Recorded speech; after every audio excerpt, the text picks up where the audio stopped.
Yesu nashimwe inshuti za Berwa TV, nizere ko muri amahoro, natwe turi amahoro, turashima Imana, nta gikuba cyacitse muri twe, ni ukuri turashima Imana y'amahoro yaturinze. Ndabashuje inshuti za Berwa TV, nk'ibisanzwe turi kuri Berwa TV na Mama Berwa.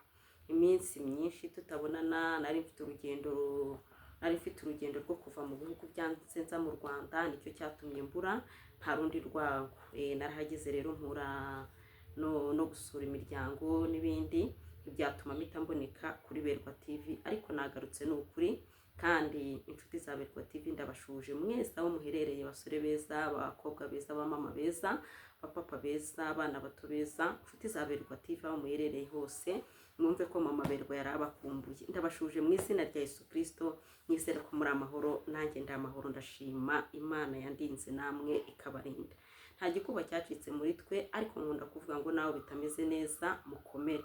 Ntabwo twabaza Imana ngo uragira ute, nibwo bumana bwayo. None bishobora kwanga, ariko ejo bikemera, kuko niyo ifite urufunguzo rw'ubuzima bwacu. N'ibisanzwe rero twigarukiye mu ijambo ry'Imana na Mama Berwa. Twigarukiye mu ijambo ry'Imana. Reka tubanze twiragize Imana. Mana, turagushimye, wabanye natwe, warandinze, warinze inshuti za Berwa TV, warinze imiryango yacu. Nta gikuba cyacitse muri twe, icyubahiro n'ikibi cyawe mu isi no mu ijuru. Tuje mu ijambo ry'Imana, nyemerera amaraso yawe banza tweza dutunganya, dukureho umugayo. Ntaba ari twahubwo wikorere nk'Imana ishobora byose. Njyewe ugiye kuvuga ijambo ururuke wivugire muri njye, ndetse n'abagiye kuryumva baryumvire muri wowe, kugira ngo ritubere impamvu izatugeza mu bwami bwo mu ijuru. Urakoze, mbyambashe nizeye izina ry'umwana wawe Yesu Kristo, amena. Reka dusome ijambo ry'Imana dusanga muri Yohana, igice ni cya 5 n'umurongo wa 1 tugeze kwa 7. Baravuga ngo Yesu akiza umuntu umaze imyaka 38 amugaye.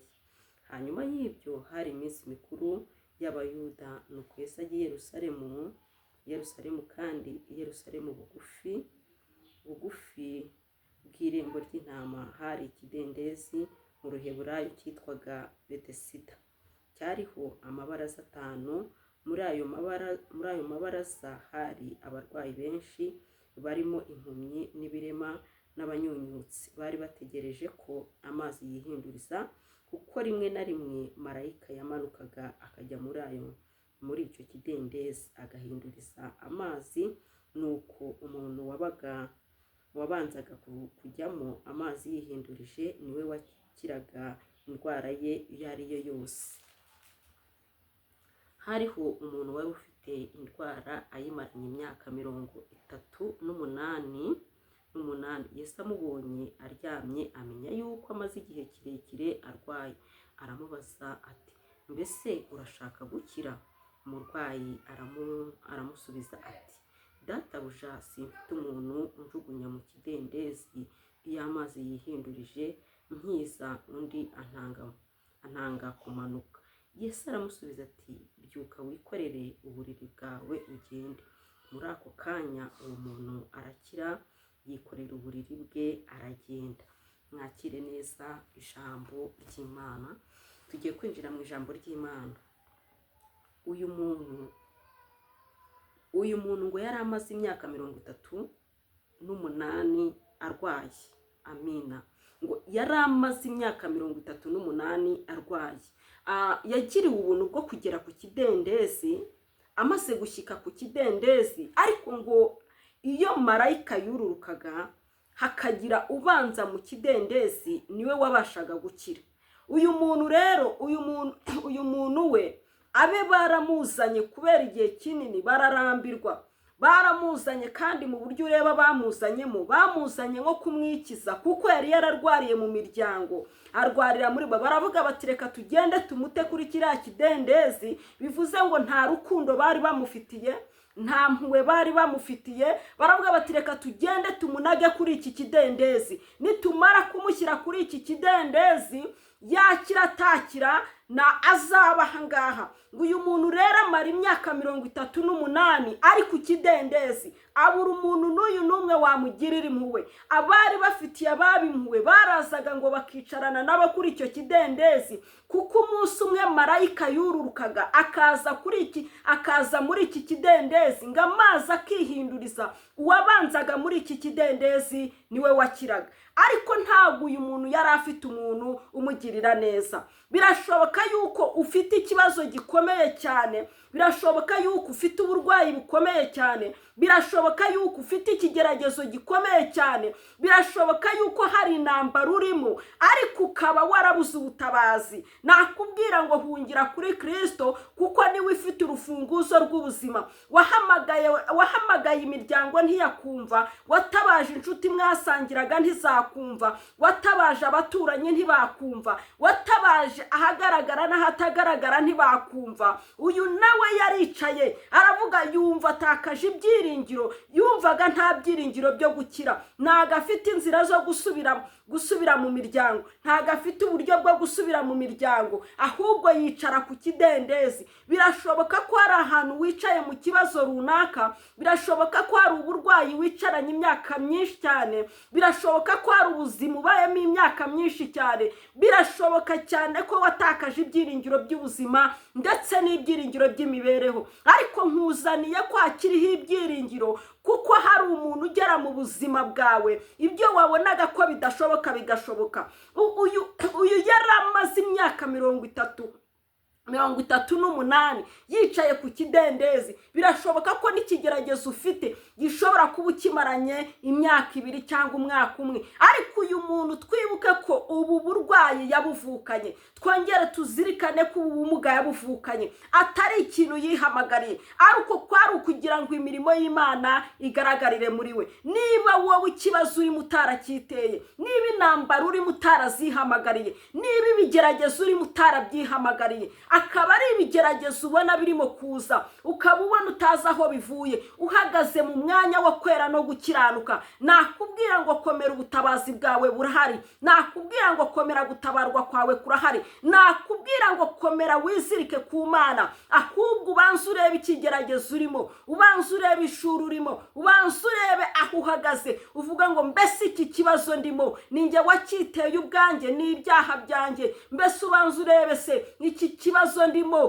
ko magaze neza cyavuye he? Nusanga ari ikibazo witeye kubw'ibyaha byawe n'ibicumuro, uce bugufi winginga Imana, uhenda umere nka Dawidi. Dawidi yajyaga akora amakosa ariko akagaruka agaca bugufi cyane, akinginga Imana y'amahoro nayo ikamubabarira, akaza agatereta Imana ikabana nawe mu ruhande. Nawe nuza ukegera Imana, Imana irakicaye ku ntebe y'imbabazi. Nusanga ikigeragezo urimo ari wowe wacyiteye, birashoboka yuko wakoze amanyanga, birashoboka yuko wakoze ibintu runaka bikakugiraho ingaruka, ndetse ukaba ufite ibikomere byinshi, ndetse ukaba ufite ipfunwe ryo kujya mu bantu, mbese bikaba byaratumye uhabwa n'akato. Mbese ari ibintu byinshi bigeragezo, hari ibyo twihamagarira, ariko hari n'ibiza bigira ngo imirimo y'Imana igaragarire muri twe. Nusanga rero ikibazo cyose wahuye nacyo, uce bugufi, niba ari wowe wakihamagariye, winginga Imana. Nusanga rero ari n'ikibazo wowe uhagaze mu mwanya wo kwera no gukiranuka, ukisanga mu kibazo runaka, uvuge ngo aha niho ngiye kubonera kuzamuka, uvuge ngo aha niho ngiye kubonera promotion, uvuge ngo iki kibazo ndimo ntabwo ari icyo kunyica, ahubwo ni ukugira ngo imirimo y'Imana igaragarire muri nge.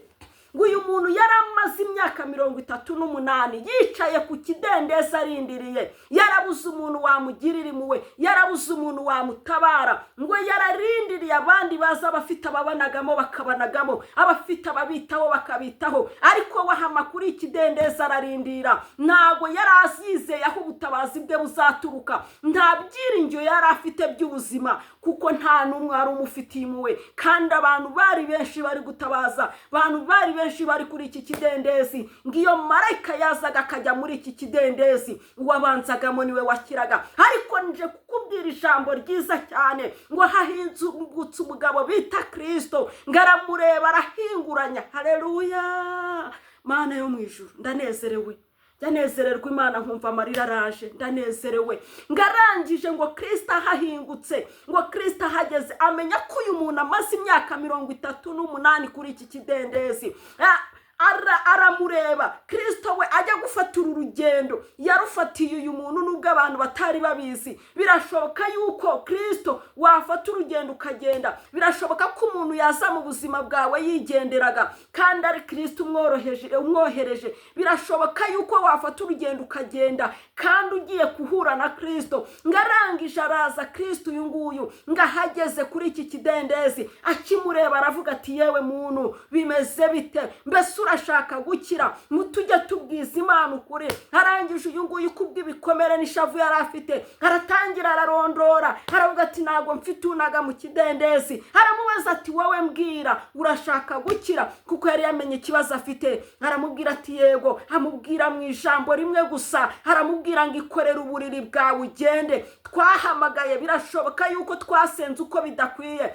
birashoboka yuko twatabaje marayika, birashoboka yuko twatabaje marayika, ariko igihe ni iki ngo uhindure uburyo bwo gusenga, igihe ni iki ngo uhamagara Imana data ku buzima bwawe, igihe ni iki ngo utabaza Imana, kuko twamenye ko marayika ni intumwa. Marayika iyo ahageze akora ibyo atumwe, ntabwo yongera cyangwa ngo agabanye. Ariko iyo uhamagaye Imana ku buzima bwawe, iyo uhamagaye Kristo ku buzima bwawe, Kristo yaje arakora. Ntabwo agomba kugisha inama, ntabwo agomba kubaza. Iyo yaje aravuga ngo ikorere uburiri bwawe ugende. Kuri iyi saha nakubwiraga ngo hamagara Imana ku buzima bwawe. Mugaragu wayo Mose aravuga ngo mbese nzagendana nande? Yari abizi neza ko Imana ishobora kumuha marayika, yari abizi neza ko ishobora kumuha marayika akaba ari ugendana nawe. Kandi twabonye ko hari marayika bafite imbaraga n'abadafite imbaraga, kuko mwibuke ko hari marayika wananiwe kuzana ibisubizo bya Daniyeli, bikaba ngombwa ko bohereza marayika ufite imbaraga. Rero igihe ni iki ngo uhindure uburyo bwo gusenga, ubwira Imana data ngo ni wowe nkeneye noneho mu kibazo cyanjye, ni wowe ntabaje. Uyihamagare, uterete Imana, ubwira Imana. Birashoboka ko wagiye usenga ngo Mana ntabara nyoherereza marayika. Tereta Imana uyibwire ngo ni wowe nkeneye. Aramubwira Imana iramaze ngo mbese urashaka kugendana nande Mose? Imana Mose arayibwira ngo ndashaka kugendana nawe. Hari uburyo bwo gusenga ugahamagara Imana mu kibazo, ukayibwira ngo Mana ni wowe nkeneye. Ntago ni wowe uzugakora ibintu byose. Ngahageze Kristo aramubwira ngo ikorere uburiri bwawe ugende. Wari umaze imyaka 38 yikorera uburiri bwaragenda. Birashoboka yuko umaze igihe kinini mu kigeragezo, birashoboka yuko umaze igihe kinini mu kibazo, ariko nakubwira ngo nago niyo waba ukimaranye imyaka 100, niyo waba ukimaranye imyaka 1000, nakubwira ngo bwira Imana datize mu kibazo cyawe. Muri uyu munsi wa none uyibwire ngo Mana ndagukeneye, kandi Imana nayo irakwiyereka. Nari muzari ijambo ryihumure, mubwira ngo hamakuru ufatira usenge ikibazo urimo, niyo yaba ari cyo wite usenge winginga usaba Imana imbabazi, uyibwire ngo Mana ndagukeneye. Imana nayo irakwiyereka, uyitabaze mu kibazo iragukiza. Ntuzari ijambo rivuga ngo tabaza Imana. Nta muntu waje imbere y'Imana ngataha atayibonye. Imana ibagirire neza kandi biteho, ibatabare mu bibazo byose murimo. Mana turagushimye, wagize neza, wabanye natwe. Hari abantu barushye kandi baremerejwe n'ubuzima mu bibazo bitandukanye.